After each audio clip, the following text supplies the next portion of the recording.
menyuruh, mengutus wakil-wakilnya, wali-walinya untuk membawa dia ke hadrat Allah melalui jalan Syekh Muslim. Nanti ada, siapa aja nanti ada. Kita akan di dalam Quran. Seandainya mereka itu berpikir pastor-pastor itu tentang agama yang benar, niscaya dia akan mengakui agama yang dibawa oleh Muhammad. Sedikit aja waktu itu peperangan tentang pastor dengan Nabi Muhammad berbeda pendapat. Jadi pastor itu menjelekkan Nabi. Seandainya kata Allah pastor itu ngomong sebenarnya yang benar yang mana, pasti dia masuk Islam. Orang Islam pun sama. Sebenarnya ajaran yang paling benar mana? Suatu saat dia menjadi ahli tauhid. Kita pun bertanya, di antara muridnya Abah pasti ada satu. Tunjukkan ya Allah yang paling benar. Pasti ketemu Abah. Tapi kalau mereka enggak, kayaknya murid Abah dari yang benar satu pun enggak usah punya fungsi. Jadi tanya begitu. Jadi menutup. Biarpun itu goreng ayam wanginya luar biasa, kalau kenyang tidak butuh lewat aja. Gua tidak suka makan ayam lewat saja. Beda dengan yang lapar. Nah ini tapak-tapak itulah yang mahal. Orang tidak akan paham Bapak yang begitu enggak. Kalau kita pahamnya begini, ada tempat jalan, ini tempat duduknya wali, udah duduk di depan. Ini tempat duduknya wali, petilasan ini. Jangan dikira ini petilasan ini. Luar biasa, kok ada orang di dalam udara. Ini petilasan.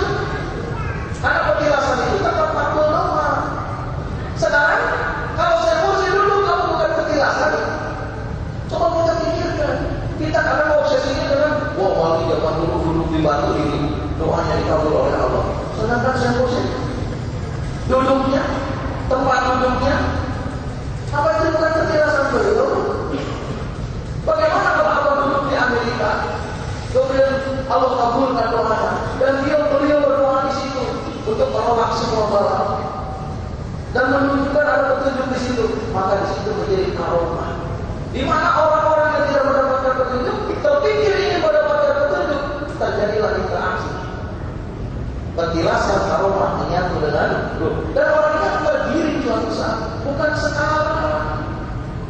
Gak tahu kita yang terjadi itu apa. Apa semua sudah ngomong peradaban dunia itu zaman Allah sepuh.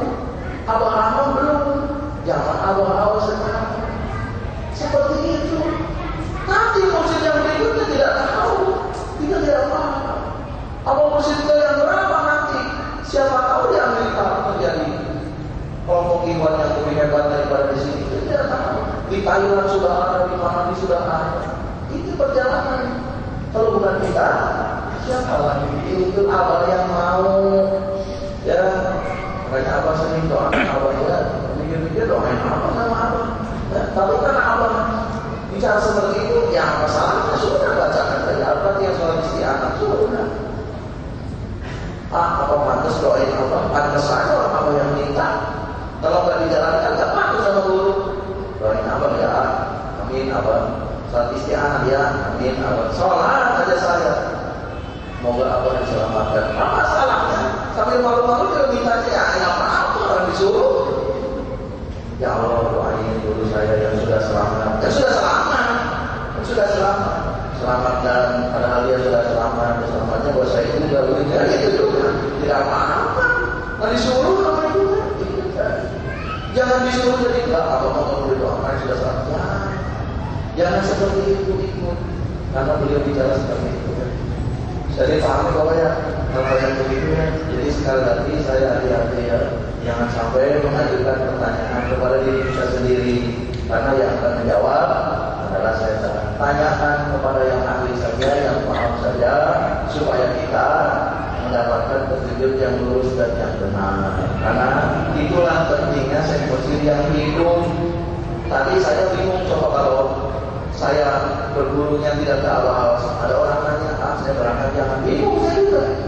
Hanya masih apa?